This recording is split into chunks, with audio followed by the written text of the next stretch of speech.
Hello प्यारे बच्चों, good morning. कैसे हैं आप लोग? आई होप बहुत अच्छे होंगे और अच्छे से स्टडी कर रहे होंगे। आप लोगों का पीसीएस का एग्जाम बिल्कुल नजदीक है, तो जो भी क्लासेस आप लोगों को दी गई हैं उसको बार बार रिवीजन कीजिए ताकि आप लोगों का जो एग्जाम है वो बहुत अच्छा हो।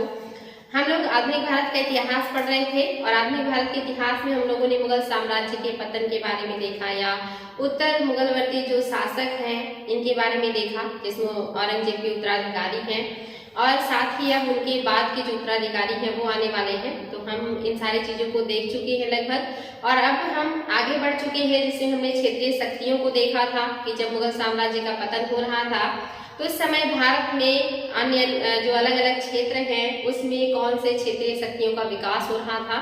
साथ ही आज हम देखेंगे कि उस समय विदेशियों का जो आगमन हो चुका है भारत में, इनका आगमन भारत में क्यों हुआ और सबसे पहले कौन थे जो भारत में व्यापारी के रूप में आए। तो ये इम्पोर्टेंट है बच्चों कि हमें पता है कि जो हमारा देश है ये प्राचीन काल से ही बहुत समृद्ध था। शिक्षा के क्षेत्र में, अर्थव्यवस्था के क्षेत्र में, हर क्षेत्र में हम बहुत ज्यादा डेवलप थे और पूरे विश्व की जो लोग हैं वो हमारी जो वस्तुएं हैं, हमारे जो एक तरीके से ये चीजें हैं उसके लिए बहुत ज्यादा जो है इच्छुक रहते थे या पसंद करते थे, जिसकी वजह से हमारा व्यापार बहुत उन्नत अवस्था में था। आप देखेंगे जो यूरोपीय कंट्रीज के व्यापारी हैं, साथ ही मध्य एशिया के व्यापारी हैं, अरेबियन कंट्रीज के व्यापारी हैं, ये सभी लोग भारत से सामानों का व्यापार करते थे और इससे हमारी जो अर्थव्यवस्था थी वो पूरे विश्व में एक तरीके से कि काफी समृद्ध थी, या जो विश्व की जीडीपी है वो हमारे लिए काफी बड़ा योगदान था हमारा उस जीडीपी में। ये इम्पोर्टेंट है बच्चों। तो हमने देखा था कि हमारा जो अर्थव्यवस्था है प्राचीन काल में कितना ज्यादा समृद्ध था, हमारे यहाँ की वस्तुओं का पूरे विश्व में कितना ज्यादा डिमांड था। और जब आप देखेंगे कि आधुनिक भारत जब आया तो उस समय तक जो स्थल मार्ग से व्यापार था वो काफी डेवलप कर चुका था, लेकिन जो जलीय मार्ग से व्यापार हो रहा था ये उतना ज्यादा उन्नत नहीं था, खास करके यूरोपीय कंट्रीज से, क्योंकि आपने देखा था कि अफ्रीकन कंट्रीज से, साथ ही जो अरेबियन कंट्री हैं और उत्तर पूर्व के जो आपके और दक्षिण पूर्व के जो क्षेत्र हैं यहाँ हमारा व्यापार अच्छा था।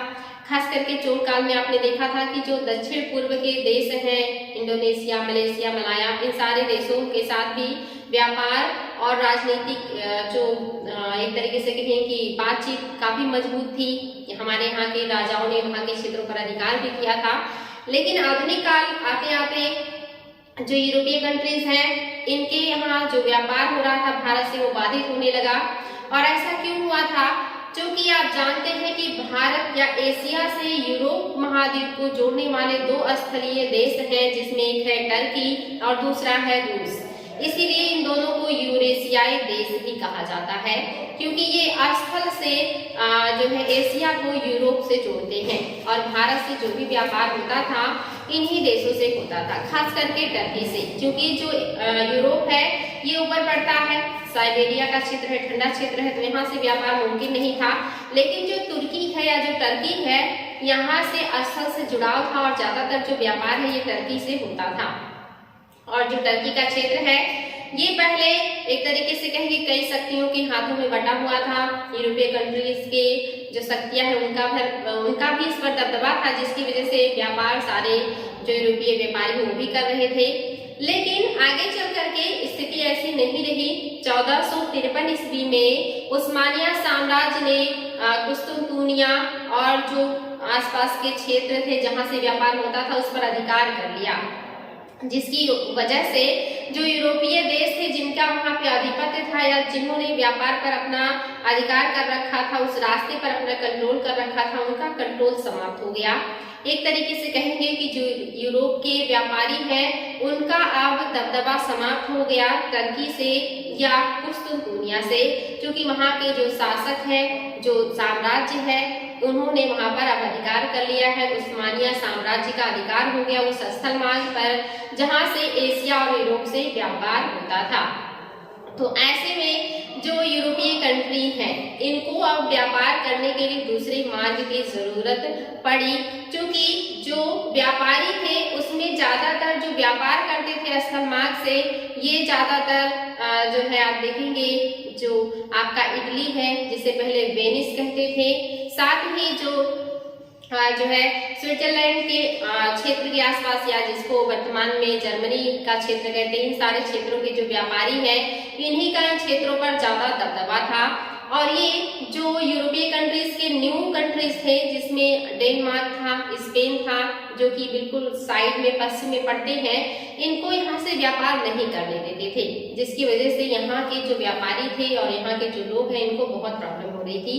क्योंकि जो भारत का मसाला है, इसका यूरोपीय कंट्रीज में बहुत ज्यादा डिमांड होता था, और उस मसाले के बिना वहाँ का जो जीवन है वो आसान नहीं हो सकता था, जिसकी वजह से उन्हें अब नए रास्ते की जरूरत पड़ी। यूरोपीय कंट्रीज में मसाले की इतनी ज्यादा जरूरत क्यों है? क्योंकि आपको पता होगा कि जो यूरोपीय कंट्री है, ये बहुत ही ठंडा क्षेत्र है, और आज से सदियों पहले तो वहाँ भी और भी ज्यादा ठंडक था। उत्पादन वहाँ पे बहुत ज्यादा नहीं होता था उस समय, क्योंकि आपको पता है इंडिया में इतना ज्यादा लैंड है जो उपजाऊ भूमि है, लेकिन फिर भी हमारे यहाँ उत्पादन आप देखेंगे कि बाद के टाइम में इतना अच्छा नहीं होता था, और हमें आगे चल के हरित क्रांति जैसी चीजें लानी पड़ी, तब जाकर के हम खाद्यान्न के क्षेत्र में आत्मनिर्भर हुए। तो आप समझ सकते हैं कि उस समय जब जो है टेक्नोलॉजी इतनी ज्यादा डेवलप नहीं थी, तो यूरोपीय कंट्रीज में उत्पादन करने में कितनी ज्यादा प्रॉब्लम होती नहीं होगी। तो वहाँ के जो लोग थे वो ज्यादातर मांस पर निर्भर रहते थे, या कहिए शिकार करते थे, और मांस को ही स्टोर करके रखते थे। आगे के जो 6 महीने होते थे उसमें उसको भोजन के रूप में इस्तेमाल करते थे।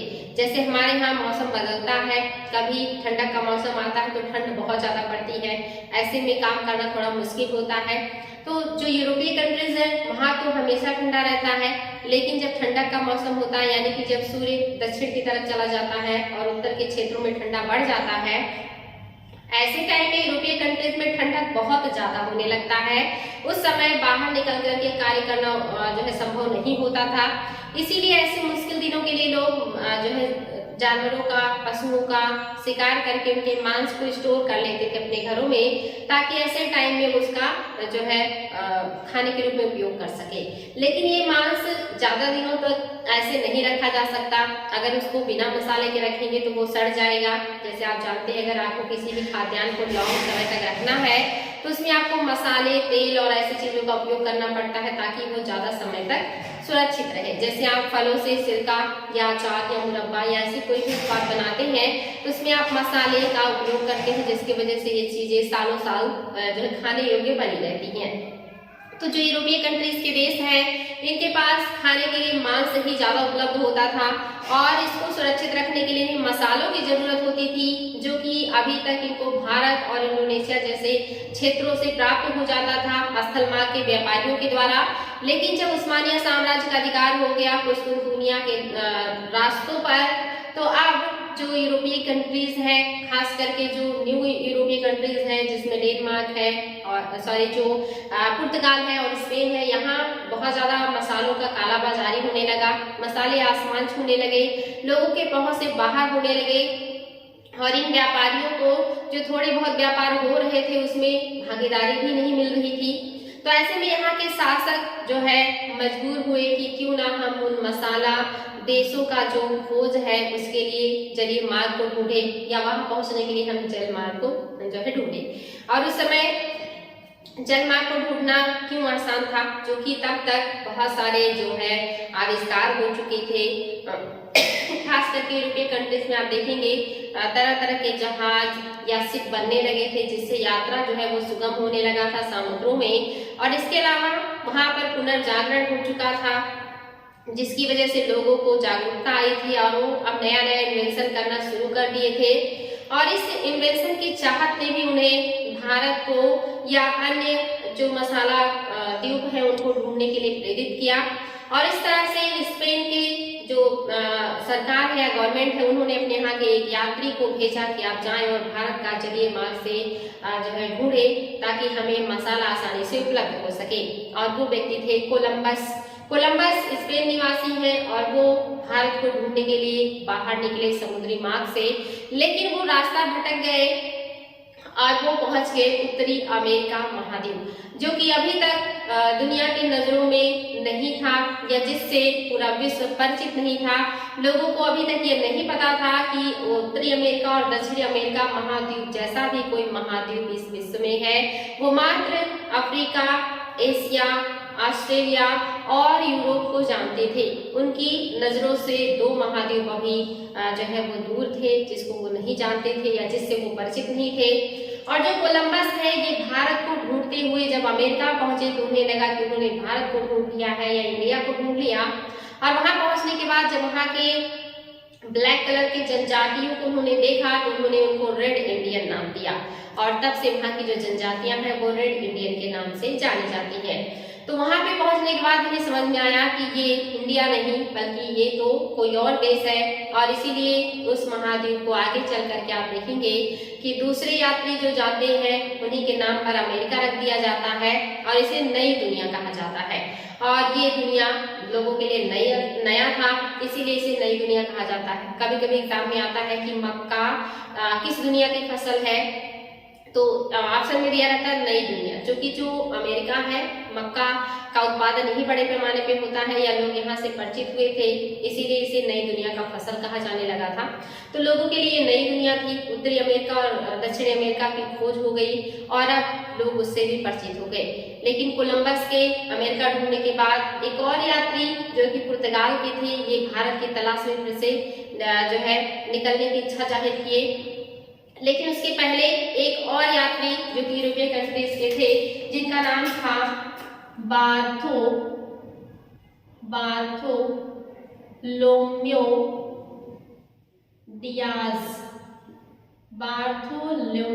डियाज, ये निकले थे रास्ते की तलाश में। और ये जो टाइम पीरियड था ये देखेंगे 1487 का टाइम पीरियड था, जब इन्होंने ढूंढा था आशा अंतरिक्ष को।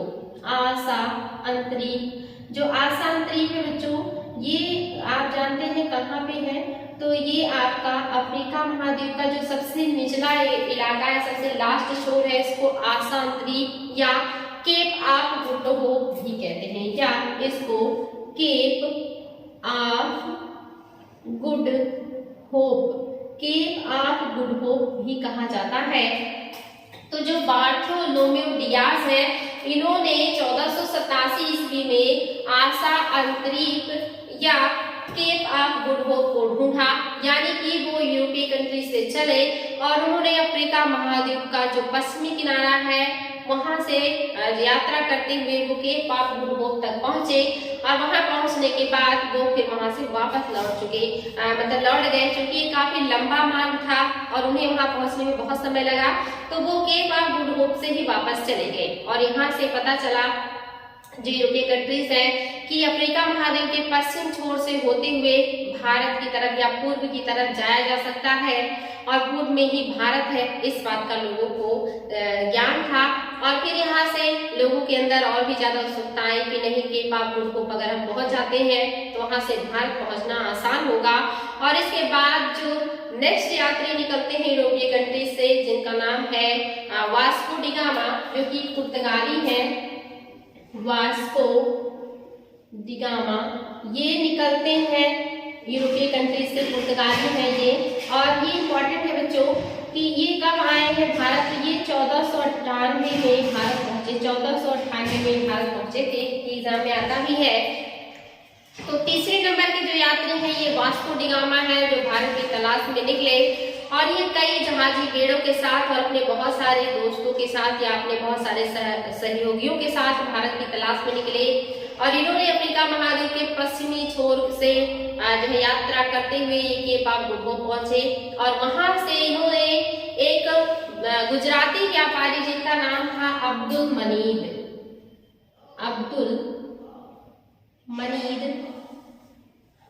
मनीद की सहायता से ये भारत पहुंचे, यानी कि केप ऑफ गुड होप तक ये अपने रास्ते को ढूंढते हुए पहुंचे। लेकिन वहां से भारत कैसे पहुंचे, तो उनका मार्गदर्शन किया अब्दुल मनीद नामक व्यापारी ने, जो कि गुजराती व्यापारी है, यानी कि ये गुजरात से बिलोंग करते थे और ये व्यापार किया करते थे। इन्हीं के साथ या इन्हीं के मार्गदर्शन में जो वास्को डी गामा है ये भारत में केरल के कालीकट बंदरगाह पर पहुंचे और यहाँ पे जो है कालीकट के जो राजा थे जमोरिन ने इनका स्वागत किया। ये इंपॉर्टेंट है बच्चों, ये आता है कि कहाँ पे उतरे थे, तो कालीकट पे उतरे थे। किसने स्वागत किया था? जमोरिन ने किया था। कब उतरे थे? 98 में। किसके साथ आए थे? अब्दुल मनीम के साथ आए थे। तो इस तरह से जो तीसरे नंबर के यात्री हैं ये भारत को ढूंढने में कामयाब रहे। वास्को डी गामा भारत पहुंचे और भारत में जब वो केरल के कालीकट बंदरगाह पे उतरे हैं तो जमोरिन ने उनका स्वागत किया और यहाँ पर उनको व्यापार करने की इजाजत दी और यहाँ से उन्होंने बहुत सारे मसालों को खरीदा और उसको खरीदने के बाद जब ये वापस लौटे तो टोटल जो इनका खर्चा आया था रास्ते में उसको काटने के बाद वास्को डी गामा को 60 गुना ज्यादा फायदा हुआ। ये इंपॉर्टेंट है बच्चों कि कितना गुना फायदा हुआ है, तो बहुत ज्यादा फायदा हुआ उनको, 60 गुना ज्यादा फायदा हुआ। टोटल जितना उनका खर्चा लगा था उसको काटने के बाद। और जो वास्को डी गामा है ये कई जहाजी या जल बेड़े के साथ आए थे, इनके साथ बहुत सारे लोग भी निकले थे, लेकिन रास्ते में इनके बहुत सारे जो साथ में लोग थे वो उनकी मृत्यु हो गई। साथ ही कई जो जहाज थे वो भी समुद्र में डूब गए समुद्री तूफान से, वो अपने आप को नहीं बचा सके। तो उस समय बहुत ही खतरनाक हुआ करता था समुद्र के रास्ते से व्यापार करना या आवागमन करना, लेकिन इस साहसिक कार्य को करने के लिए प्रेरित हो चुके थे यूरोपीय कंट्रीज के यात्री, क्योंकि वहां पर हो चुका था पुनर्जागरण और साथ ही आप देखेंगे कि वहां पर टेक्नोलॉजी भी अब तेजी से विकास कर रहा था, जिसकी वजह से इन्होंने ऐसे साहसिक कार्य करने की चेष्टा करी। आप देखेंगे ज्यादातर जो क्षेत्र है उनको ढूंढने का काम जो है यूरोपीय कंट्रीज के देश जो लोग हैं इन्होंने ही किया है, और इसमें स्पेन, पुर्तगाल, ब्रिटेन, फ्रांस, इन्हीं लोगों ने ऐसे क्षेत्रों को ढूंढा और आगे चल करके ढूंढ करके उन सारे क्षेत्रों को उपनिवेश बनाने का कार्य यूरोपीय कंट्रीज के लोगों ने किया था। तो हम देख रहे थे कि क्या जरूरत पड़ी यूरोपीय कंट्रीज के लोगों को जलीय मार्ग से भारत को ढूंढने की। इसके पहले इसकी आवश्यकता क्यों महसूस नहीं हुई थी? तो रीजन आपको बताया मैंने कि 1453 ईस्वी में कुस्तुनतुनिया का पतन हो गया, जो स्थल मार्ग था वो बाधित हो गया, मसालों के क्राइसिस हो गए यूरोपीय कंट्रीज में, और वहां पे रेनेसा यानी कि पुनर्जागरण हो चुका था, जिसकी वजह से लोग अब नए नए खोज करने के लिए प्रेरित हो रहे थे। साथ ही उनके पास अब अच्छे जलीय बेड़े थे जिससे वो आसानी से या बेहतर तरीके से यात्रा कर सकते थे, और इस तरह से भारत की खोज जलीय मार्ग से शुरू हुई। स्थल मार्ग से तो लोग भारत से सदियों से परिचित थे, लेकिन जलीय मार्ग से यूरोपीय कंट्रीज ने भारत को ढूंढ निकाला और 1498 में जो है जलीय मार्ग को ढूंढा था वास्को डी गामा ने, और उसके बाद जब ये वहां पहुंचे अपने देश वापस और उन्होंने मसाले वहां पर जब बेचे और इनको इतना ज्यादा फायदा हुआ, और इस फायदे को देखते हुए जो यूरोपीय कंट्रीज के बाकी कंट्री हैं उन्होंने भी भारत की तरफ रुख किया, और आप देखेंगे एक एक करके यूरोपीय कंट्रीज के बहुत सारे देश भारत आना शुरू कर देते हैं, जिसमें सबसे पहले आए थे पुर्तगाली, इसके बाद आए थे जो है डच, फिर आए हैं ब्रिटिश, और ब्रिटिश के बाद आप जानते हैं कि आए हैं फ्रांसीसी, सॉरी बच्चों डेन आए हैं, फिर आए हैं फ्रांसीसी, और फ्रांसीसी के बाद आते हैं स्वीडिश। तो इस तरह से वहाँ के बहुत सारे जो कंट्री हैं वो धीरे धीरे भारत की तरफ आना शुरू कर देते हैं। ये इनका क्रम है, ये एग्जाम में पूछता है, और ये व्यापारी मसालों के लिए ही भारत आए थे, क्योंकि मसालों की यूरोपीय कंट्रीज में बहुत ज्यादा डिमांड हुआ करता था।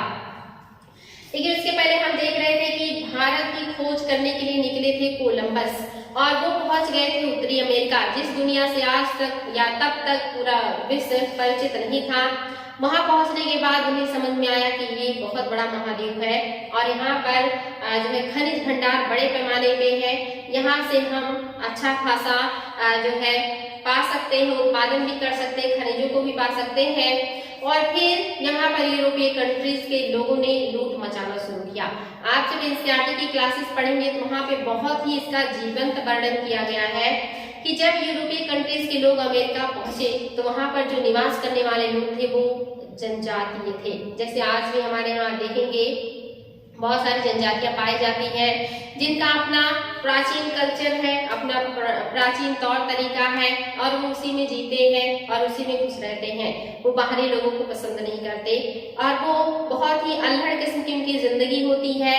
वो बहुत ज्यादा या कोई नया विकास और डेवलपमेंट नहीं चाहते हैं। तो जो अमेरिका के स्थानीय लोग थे या जो बिल्कुल वहाँ के प्योर लोग थे वो जनजातीय थे जो कि ब्लैक कलर के थे। और जब ये गोरे कलर के लोग जो यूरोपीय कंट्रीज के लोग हैं ये वहां पे पहुंचे तो इन्होंने उन लोगों को गुलाम बनाना शुरू किया और उनको गुलाम बना करके वहां के खदानों से खनिज निकलवाना शुरू किया। साथ ही वहां पर फसलों को उत्पादन करके बागान मालिकों की तरह उनका शोषण करना शुरू किया और वहां से उन्हें बहुत ज्यादा धन संपत्ति प्राप्त होने लगा।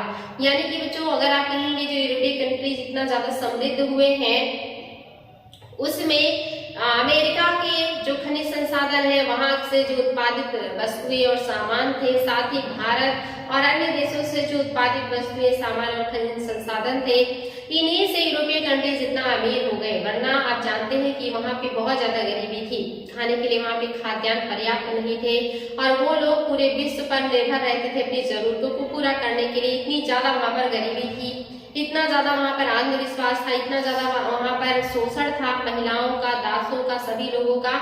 लेकिन आगे चल के ये दूसरे देशों से अपने यहाँ ला करके चीजों को भर देते हैं, भरमार कर लेते हैं और सब कुछ डेवलप कर लेते हैं अपने देश में और ये अपने आप को बहुत आगे कर लेते हैं और अन्य जो देश हैं इनको कहीं ना कहीं इनके लूटने की वजह से बहुत ज्यादा गरीबी का सामना करना पड़ता है।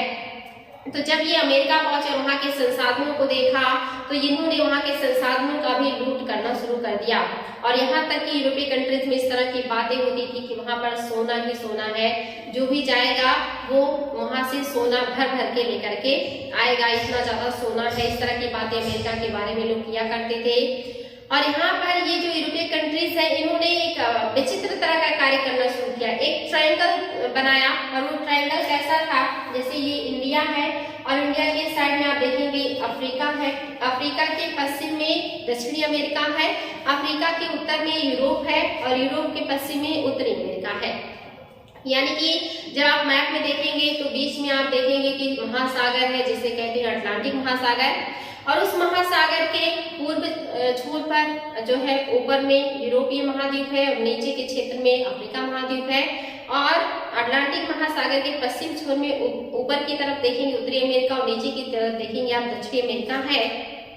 तो जो यूरोपीय कंट्रीज है ये अपना व्यापार करने के लिए जो है अफ्रीका महाद्वीप से दासों को ले जाते थे, क्योंकि इन्होंने अफ्रीका महाद्वीप पर भी कब्जा किया, वहां के संसाधनों को भी इन्होंने दोहन करना शुरू किया और वहां पर बड़े पैमाने पे जनजातियां रहती थी जिनको ये वहां से खरीदते थे और उन जनजातियों को खरीदने के बाद वो अमेरिका के बागान मालिकों को बेच देते थे और बागान मालिकों को बेचने के बाद वहां से कच्चा माल ले लेते थे उन दासों के बदले और उस कच्चे माल को ला करके यूरोपीय कंट्रीज के फैक्ट्री में वो जो है पक्के माल के रूप में तब्दील कर देते थे और फिर उस बने हुए या उस फैक्ट्री से निर्मित माल को लेकर के ये अफ्रीका महाद्वीप में आते थे और यहाँ के लोगों को वो सामान बेच करके वहां से फिर दासों को खरीद लेते थे और उन दासों को ले जाकर के अमेरिका में वहां के बागान मालिकों को बेच देते थे।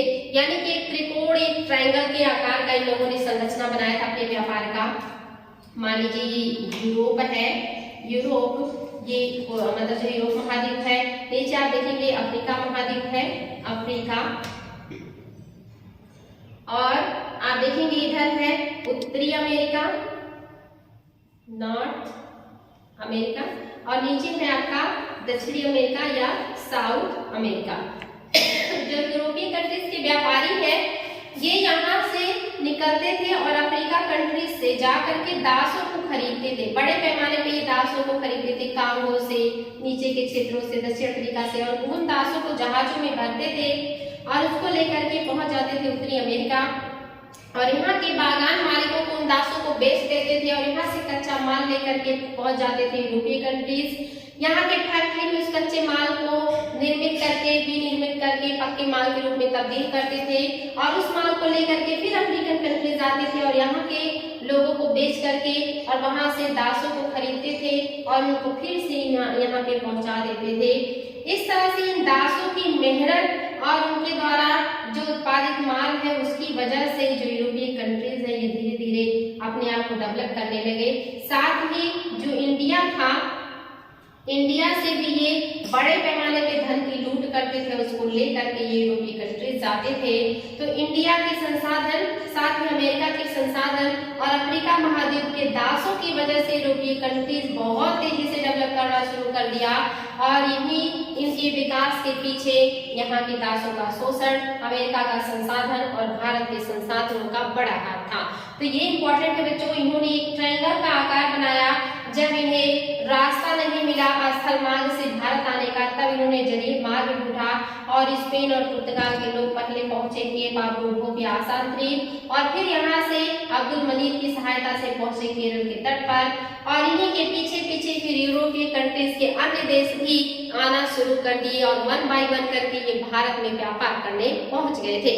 तो एक तरीके से कहेंगे हमारे गुलामी के पीछे जो एक बड़ा रीजन है वो कहीं ना कहीं वास्को डी गामा बने। अगर उन्होंने इस जलीय मार्ग के बारे में लोगों को नहीं बताया होता या वो इसको नहीं ढूंढे होते, तो शायद इतने सारे यूरोपीय कंट्रीज के जो लोग हैं जो व्यापारी के रूप में भारत में आए और धीरे धीरे करके यहाँ के लोगों की कमजोरियों को जाना, यहाँ की चीजों को समझा और फिर हमको हराए या हमारे क्षेत्रों को एक एक करके विजिट किया और भारत को गुलाम बनाया। तो इस तरह से शुरू हुआ था यूरोपीय कंट्रीज के द्वारा विश्व के क्षेत्रों की खोज, और उसके बाद उन्होंने किस तरह से सभी देशों को लूटा और अपने आप को समृद्ध बनाया। क्योंकि यहाँ के जो स्थानीय लोग हैं ये जनजातियां हैं जो कि बिल्कुल नेचुरल तरीके से रहती हैं, जिनका अपना एक अलग कल्चर है। लेकिन यहाँ के लोग नहीं पहुंचे। जब यहाँ के लोगों को गुलाम बनाना शुरू किया तो उस समय इनके द्वारा यहाँ पर एक बीमारी लाई गई जिसे कहा गया चेचक। इंपॉर्टेंट है बच्चों, जिसे आप देखेंगे इंडिया में छोटी माता या बड़ी माता के नाम से जाना जाता है, जो कि एक वायरस है जिसके भी शरीर में हो जाता है। अगर उसके अंदर वो इम्यून सिस्टम नहीं है तो ऐसे लोगों की मृत्यु हो जाती है। जैसे कोरोना वायरस है, इसके खिलाफ अगर हमारे शरीर में इम्यून सिस्टम अच्छा नहीं है तो हम उससे नहीं बच पाते। या विश्व के बहुत सारे लोग या कहिए कि लाखों की संख्या में लोगों की मृत्यु हो गई, क्योंकि कोरोना से लड़ने का हमारे अंदर प्रतिरोधक क्षमता नहीं थी। तो जो चेचक बीमारी है या जो छोटी माता या बड़ी माता गाँव में कही जाती है, ये बीमारी यूरोपीय कंट्रीज की देन है। पहले ये ना तो एशिया में था और ना ही ये अन्य महाद्वीपों में था। ये बीमारी यूरोपीय कंट्रीज के लोगों को होता था। लेकिन जब ये लोग अमेरिका पहुंचे और यहाँ के लोगों के संपर्क में आए तो ये बीमारी से यहाँ की जो जनजातियां हैं ये इन्फेक्टेड हो गई। और चूंकि इन जनजातियों के अंदर वो इम्यून सिस्टम नहीं था कि इस बीमारी से लड़ सके, तो यहाँ की जो जनजातियां हैं ये बड़े पैमाने पर इनकी मृत्यु हुई। लाखों की संख्या में जनजातियां जो है वो मार दी गई या उनकी मृत्यु हो गई उस बीमारी की वजह से। क्योंकि इन लोगों को बीमारी होती रहती थी तो इनके अंदर वो प्रतिरोधक क्षमता थी, तो इनकी जान तो नहीं जाती थी। लेकिन इनके द्वारा जब ये अमेरिका में पहुंचाया गया तो यहाँ की लाखों की संख्या में जनजातियां जो है उनकी मृत्यु हो गई। और यहाँ की जो जनजातियां हैं इन्होंने भी बहुत विरोध किया यूरोपीय कंट्रीज के लोगों का, लेकिन इनके पास संसाधन नहीं था। और यूरोपीय जो कंट्रीज थे इनके पास संसाधन थे और साथ ही ये बड़े निर्दयी किस्म के लोग थे। ये हर तरीके से जो है लोगों को अपना शिकार बनाते थे शोषण का। तो ये यहाँ की किसी जनजाति का एक स्टेटमेंट है, एनसीईआरटी में है कि कोई हथियार लेकर के लड़े या कोई हथियार से मारे तो उससे आदमी जो है लड़ाई भी करे या उसका सामना भी करे, लेकिन ऐसी चीज जो हमें दिखाई भी नहीं दे रही है हम उससे कैसे लड़ें। यानी कि इस चेचक बीमारी की बात करते हैं और उसके सामने वो कितने असहाय है या कितने मतलब मजबूर है कि वो उसका सामना नहीं कर पा रहे और उनके अपने जो है मर जा रहे हैं या उनकी मृत्यु हो जा रही है, क्योंकि इनको पता ही नहीं कि ये उस बीमारी से कैसे बचे। जैसे कोरोना वायरस जब शुरू में आया था तो विश्व के सारे देश परेशान थे, किसी के पास उसका तोड़ नहीं था, किसी को समझ में नहीं आ रहा था कि उसका सामना कैसे किया जाए। लोगों की आंखों के सामने जो अपने हैं वो दम तोड़ते रहे और लाखों की संख्या में लोगों की मृत्यु होती रही, लेकिन लोग उसे रोक पाने में सक्षम नहीं थे और अब जाकर के हम उस पर किसी तरह कंट्रोल कर पाए। तो ऐसे ही जो अमेरिका महाद्वीप की जनजातियां हैं कि अपने आप को बहुत बेबस दिखाती हैं कि कोई हथियार से युद्ध करे, कोई इंसान हो तो इंसान उसे लड़ाई भी करे, उसे मारे भी, उससे बचने का प्रयास भी करे, लेकिन इस बीमारी से कोई अपने आप को कैसे बचाए। और यहाँ की जो जनजातियां हैं जो अंग्रेजों का विरोध करती है, यूरोपीय कंट्रीज का विरोध करते, वो बहुत आसानी से इस बीमारी की वजह से उनकी मृत्यु हो गई और लाखों की संख्या में जो जनजातियां हैं ये समाप्त हो गई। और कहीं ना कहीं इनका विरोध करने वाला अमेरिका में जो जनसंख्या थी वो बहुत कम थी, इसीलिए इन्होंने बड़ी आसानी से इन्हें गुलाम भी बनाया। और ये जनसंख्या इतनी कम हो गई कि इन्हें अपने खदानों में काम करने के लिए जरूरत पड़ी जब लोगों की, तो उन्होंने इसकी पूर्ति अफ्रीका महाद्वीप के लोगों से किया।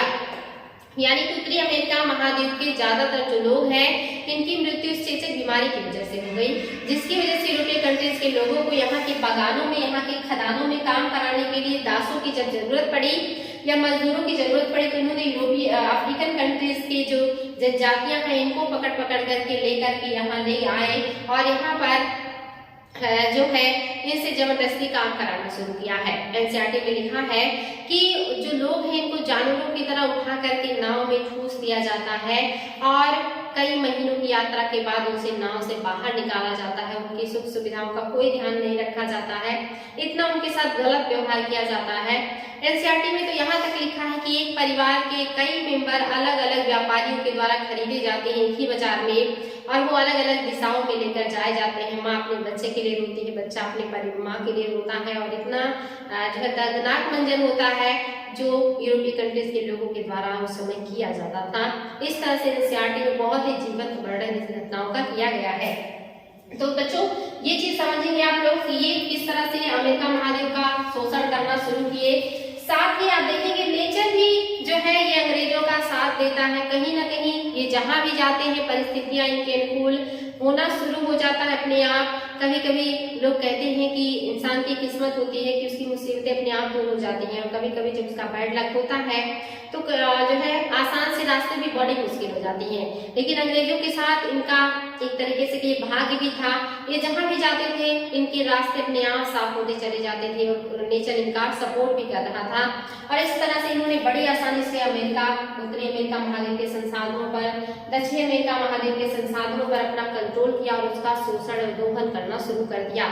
साथ ही ये जब अफ्रीका महाद्वीप पहुंचे थे, मैं आप लोगों को ये सारी चीजें इसलिए बता रही हूँ क्योंकि हम आधुनिक भारत का इतिहास पढ़ रहे हैं और आधुनिक भारत का इतिहास पढ़ने के लिए हमें पूरे विश्व की स्थिति का भी जो है जायजा लेना चाहिए कि जब ये लोग भारत पहुंचे तो उस दरमियान विश्व के अन्य कंट्रीज में लोग क्या कर रहे थे या अन्य महाद्वीपों में इनकी किस तरह की गतिविधियां थी। इससे आपके दिमाग में एक बहुत अच्छा सा डायग्राम बनेगा और आपको आसानी से समझ में आएगा कि इस समय उत्तरी अमेरिका महाद्वीप में क्या हो रहा था, अफ्रीका महाद्वीप में क्या हो रहा था, वहाँ के लोगों को कौन सी दिक्कतें हो रही थी या जो अंग्रेज है इन्होंने वहाँ पे किस तरह के हथकंडे अपनाए थे। तो ये इंपॉर्टेंट बच्चों, इस तरह से इन्होंने उत्तरी अमेरिका और दक्षिण अमेरिका पे कंट्रोल किया। और जब ये अफ्रीका महाद्वीप पहुंचे तो अफ्रीका महाद्वीप बिल्कुल डिफरेंट महाद्वीप, आप जानते हैं कि विश्व में आज भी जो अफ्रीका महाद्वीप है ये अन्य महाद्वीपों से बहुत पिछड़ा हुआ है, इसीलिए इसे अंध महाद्वीप कहा जाता है या पिछड़ा हुआ महाद्वीप कहा जाता है। यहाँ पे जनजातियों की संख्या बहुत ज्यादा है और जब ये यूरोपीय कंट्रीज के लोग अफ्रीका महाद्वीप में पहुंचे तो इन्होंने यहाँ पे देखा कि यहाँ की जो जनजातियां हैं ये बड़ी स्वतंत्र विचारधारा की है, ये जो है बिल्कुल भी कोई कार्य बंद के नहीं करते, ये बड़े स्वतंत्रता से अपने जीवन जीते हैं और ये इनका जो एकमात्र जीविका का साधन है वो पशुपालन है। ये पशुपालन करते हैं, पशुओं को चराते हैं और पशुओं से जो उत्पाद मिलता है उसी को ग्रहण करते हैं। साथ ही जो नेचर से इन्हें मिलता है, जंगलों से मिलता है, पौधों से मिलता है, उसको ग्रहण करते हैं। ये कृषि नहीं करते और ना ही ये किसी की मजदूरी करते हैं। और जब जो यूरोपीय कंट्रीज के लोग हैं और पहुंचे ये अफ्रीका महाद्वीप में और यहाँ के संसाधनों का दोहन करना चाहा इन्होंने,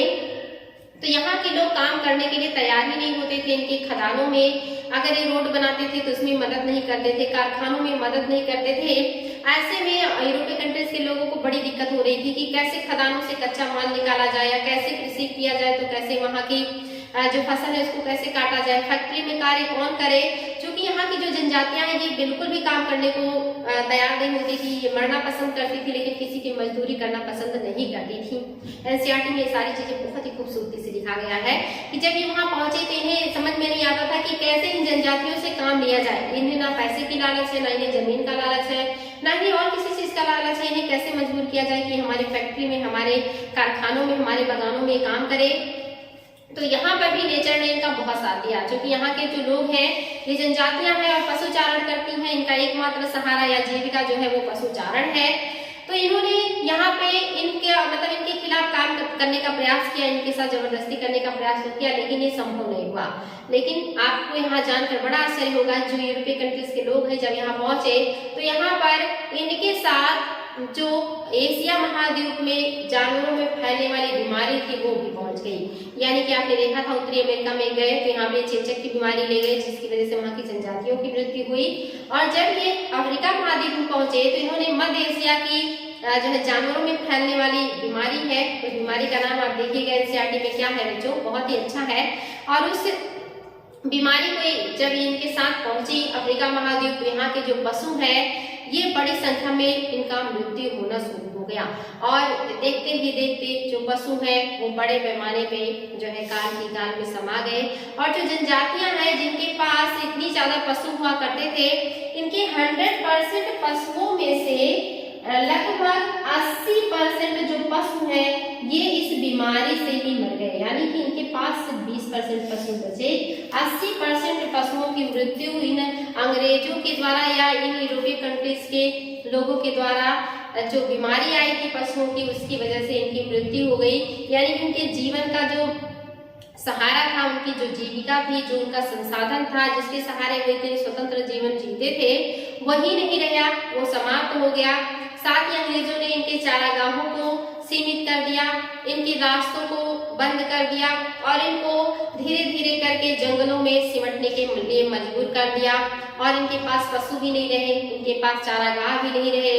और ऐसे में अब ये अपना पेट भरने के लिए यूरोपीय कंट्रीज के बागानों में काम करना जाना शुरू कर दिए, वहाँ के खदानों में काम करना जाना शुरू कर दिए। और धीरे धीरे करके इनसे अनुबंध करवा करके इनको उन्हीं बागानों में कैद कर दिया गया। और इस तरह से ये इन बागानों में ही काम करते करते इनकी मृत्यु हो जाती थी। इनको वहां से भागने नहीं दिया जाता था, इनका वहां पे बहुत शोषण किया जाता था और यहीं से लोगों को पकड़ पकड़ करके दूसरे महाद्वीपों में भी ले जाया जाता था गुलामों के रूप में। इस तरह से जो यूरोपीय कंट्रीज के लोग हैं, नेचर ने भी इनका खूब साथ दिया और अफ्रीका महाद्वीप के जो लोग हैं वो धीरे धीरे करके अंग्रेजों के गुलाम हो गए। और अमेरिका महाद्वीप पे तो इनका पहले से ही अधिकार हो चुका था। साथ ही ये भारत में पहुंचे हैं और भारत में भी अब ये यही सारा काम करेंगे, जिसको हम 1 by 1 करके बहुत डिटेल में पढ़ेंगे। तो बच्चों रहने देते हैं इसको, इतना देखिएगा कि कैसे यूरोपीय कंट्रीज के लोग बाहर निकले और इस तलाश के बाद इन्होंने बाकी महाद्वीपों के साथ क्या किया था, भारत में इन्होंने क्या किया, उसको भी हम देखेंगे 1 by 1 करके। आज के लिए इतना ही, थैंक यू।